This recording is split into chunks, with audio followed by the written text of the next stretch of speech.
Marcus Chun had always been practical about money, which made his decision to blow his entire inheritance on a decommissioned military corvette seem wildly out of character.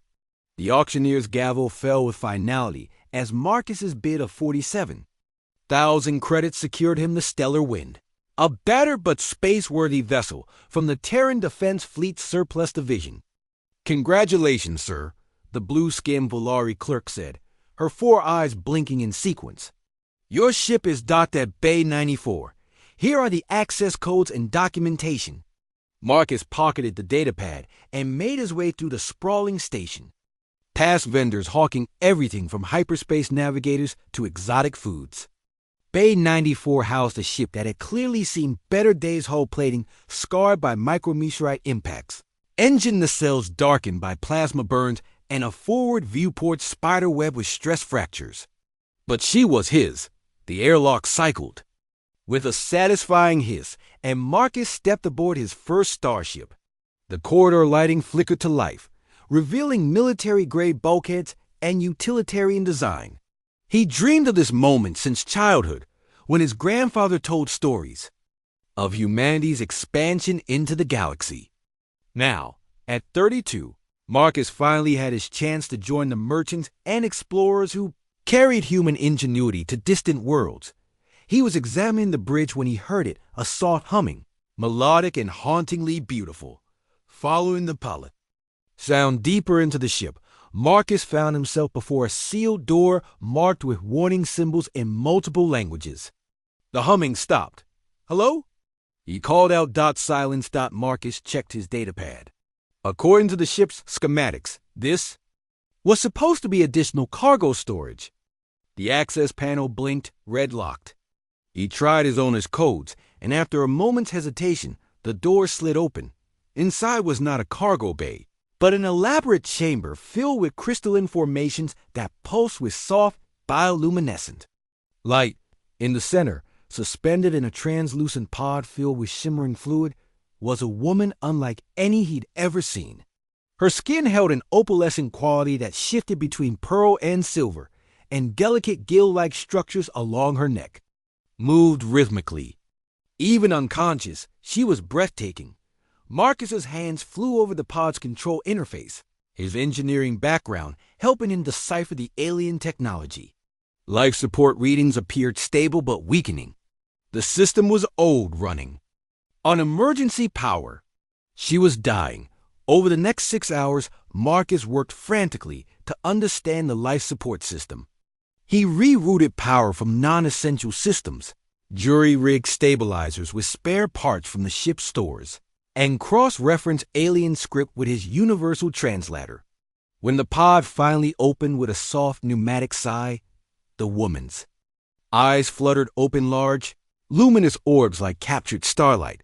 She spoke in a language of fluid tones and harmonic overtones. Marcus activated his translator, and her words became clear. "You are not Kethvar?" "No, I'm human. Marcus Chun. I bought this ship at auction. Are you okay?" She sat up slowly, studying him with obvious confusion. "Human? The short-lived species from Sol 3? Her translator rendered her voice with a musical quality that made even simple words sound like poetry. "I am Lirelei of the Aquari." "How long have I been in stasis?" Marcus checked the pod's logs. "According to this, about 18 years. Her composure cracked. 18 ... but the war ... What war? Against who?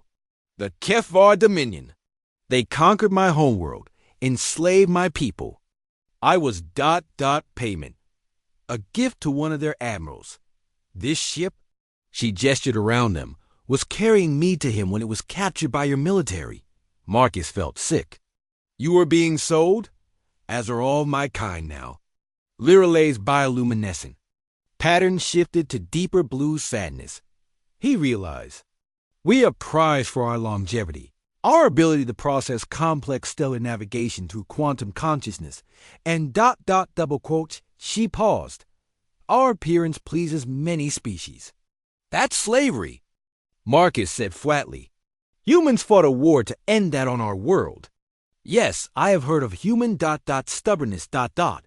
Regarding such practices, it is why the Kethvar avoid your space. Marcus was already moving toward the bridge. Come on, let's see what we can find out about your people. The next several hours were a revelation. Liralay's knowledge of galactic politics, combined with Marcus's access to current news feeds, painted a grim picture. The Aquari homeworld remained under Dominion control, but resistance cells operated throughout the sector. More importantly, the Terran Federation had recently signed mutual defense treaties with several worlds, threatened by Kethvar expansion. There's a Federation diplomatic station in the Kepler 442 system, Marcus said, plotting a course. If we can get you there. Why would you help me? Liralay asked. I am nothing to you. Less than nothing. I am property that came with a ship purchase. Marcus looked at her for a long moment. My species has a saying, the only thing necessary for evil to triumph is for good people to do nothing. Besides, he grinned, I've always wanted to be a smuggler. The journey to Kepler 442 took 6 days through hyperspace.